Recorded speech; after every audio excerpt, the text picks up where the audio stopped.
আজকে ভানু বন্দ্যোপাধ্যায়ের জন্মদিনে তাঁকে শ্রদ্ধা জানাই। 1920 সালের 26শে অগাস্ট বর্তমান বাংলাদেশের বিক্রমপুরে তিনি জন্মগ্রহণ করেন। তাঁর আসল নাম ছিল শ্যামময় বন্দ্যোপাধ্যায়। ভানু বন্দ্যোপাধ্যায় আসলে অন্যায় কখনো বরদাস্ত করেননি। জোর জুলুম করলে তো ভয়ানক রেগে যেতেন। 52-53 সালের ঘটনা। তখন বাম নেতা রাম চট্টোপাধ্যায়ের খুব দাপট। মার্ক্সবাদী ফরওয়ার্ড ব্লক দলের সর্বেসর্বা এই নেতা রাজ্যের মন্ত্রীও হয়েছিলেন পরবর্তীকালে। মাসলম্যান বলে তার কুখ্যাতিও ছিল।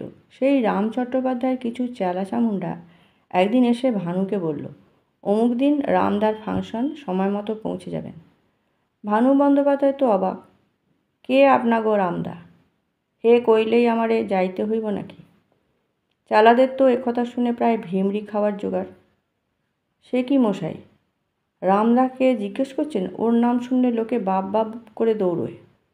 শুনুন, ভালো কথায় গেলে ভালো, নইলে তুলে নিয়ে যাব। ভানুর মাথায় যেন আগুন চাপল। বলে উঠলেন, নিয়ে যাইতে পারো, তবে আমার লাশ জ্যান্ত অবস্থায় নিতে পারবে না। যাও গিয়া কও তোমাগো বাপেরে। ছেলেরা ফিরে গিয়ে ঘটনাটা সবিস্তারে বলল রাম চট্টোপাধ্যায়কে। তিনি শুনেই বললেন, করেছিস কি? ওকে খেপিয়ে এসেছিস? আর তো আসবেনই না। কদিন পর দলবল নিয়ে নিজেই হাজির হলেন ভানুর বাড়ি। তবে এবার আর হুমকি নয়, একেবারে অনুরোধ করে বললেন, ভাই কিছু মনে করো না, ওদের ভুল হয়েছে, ক্ষমা করে দাও। তুমি একবার ফাংশানে এসে দাঁড়িও, নইলে আমার প্রেস্টিজ থাকে না। একবার এক ভদ্রলোক এসে বিনা পয়সায় ফাংশন করার জন্য আস্তিন গুটিয়ে বললে, আমি নর্থ ক্যালকাটার ছানা। ভানুও চোখ পাকিয়ে বললেন, আমি সাউথ ক্যালকাটার মাখন। আসলে ভয় ডর বলে সত্যি কিছু ছিল না তার।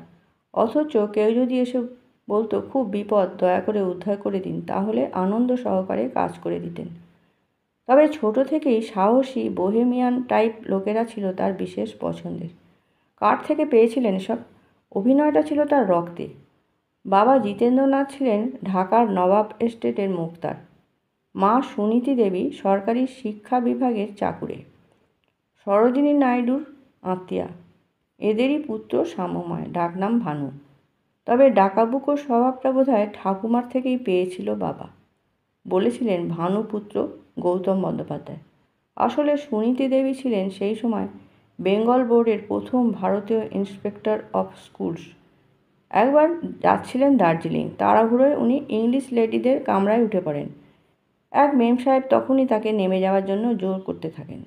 তখন উনি হাত জোর করে বলেন, তাড়াতাড়িতে উঠে পড়েছি, পরের স্টেশনেই নেমে যাব। মেম সাহেব তো কোনো কথা শুনতে নারাজ। জোর করে তার বাক্স ব্যাগটা চলন্ত ট্রেন থেকে ফেলে দিল। ব্যাস, আর যায় কোথায়? চুলের মুঠি ধরে সেই মেম সাহেবকে উত্তম মধ্যম দেন। মারের চোটে মেম সাহেব অজ্ঞান। ট্রেনের গার্ড সুনীতি দেবীকে অ্যারেস্ট করবেই।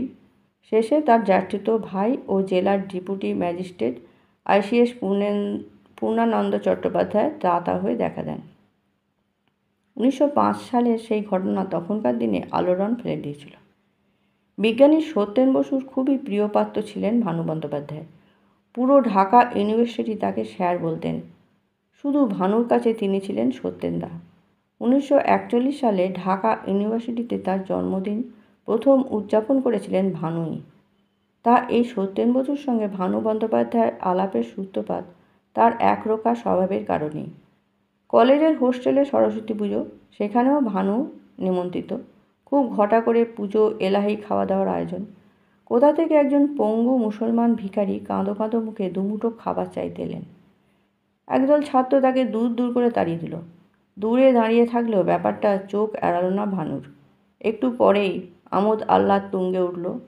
খাবার নিয়ে ছোঁড়াছুড়িও শুরু হলো। আর থাকতে না পেরে সোজা রান্নাঘরে গিয়ে টান মেরে সব খাবার মাটিতে ফেলে দিলেন। রাগে গজগজ করতে করতে বললেন, আমিও খামু না, কাউরে খাইতেও দিব না। বাধা দিতে এলো লোকজন কয়েকজন। কয়েকটাকে বেধড়ক ঠ্যাঙালেন। বাকিরা এগোনোর সাহস পেল না। কিন্তু ঘটনার জল বহুদূর গড়ালো। প্রায় সবাই ভানু ওরফে শ্যামময়ের বিরুদ্ধে। তখন পাশে দাঁড়িয়েছিলেন অধ্যাপক সত্যেন বসু। সেই শুরু। তারপর থেকে ছাত্র ভানুর ঢাকাই কুর্তিদের নকশায় মজে গিয়েছিলেন জগৎবিখ্যাত বিজ্ঞানীও। একবার এক যাত্রা সম্মেলনী সত্যেন বসুকে প্রধান অতিথি হিসেবে উপস্থিত থাকার আর্জি নিয়ে এলো। তাদের বললেন, আরে আমাকে কেন, ভানুকে নিয়ে যাও। তাতেও তারা শুনলেন না। শেষে তাদের রসগোল্লা খাইয়ে বিদায় দেওয়ার সময় বললেন, আরে আমার কাছে শুধু গোল্লা পেলে ভানুর কাছে গেলে রসটা পাবে। এই সম্পর্ক সত্যেন বসু মারা যাওয়া পর্যন্ত অটুট ছিল। জন্মদিনের দিন শত ব্যস্ততা থাকলেও মাস্টারমশাইয়ের বাড়িতে সেদিন তিনি যেতেনই। হাতিবাগান থিয়েটার পাড়াতেও ভানুর এরকম সাহসের একটা গল্প চালু আছে। গাড়ি নিয়ে স্টার থিয়েটারে পরিণীতা শো করতে যাচ্ছেন। পথে একটা ঘটনা দেখে থমকে দাঁড়ালেন। একদল চ্যাংড়া ছেলে অভিনেতা তুলসী চক্রবর্তীকে ঘিরে ধরে তার ফতুয়া ধুতির কোঁচা ধরে টানছে। মাথায় রক্ত উঠে গেল ভানুর। গাড়ি থেকে শটার নেমে গিয়ে বাছাধনদের এলোপাথারি কিল চর ঘুষি লাগিয়ে দিলেন। নিমেষে সকলে হাওয়া। কিন্তু অবাক করলেন তুলসী চক্রবর্তী নিজেই। বললেন, আহা, অত রাগিস কেন? একটু মজা করে যদি ওর আনন্দ পায়, পাক না।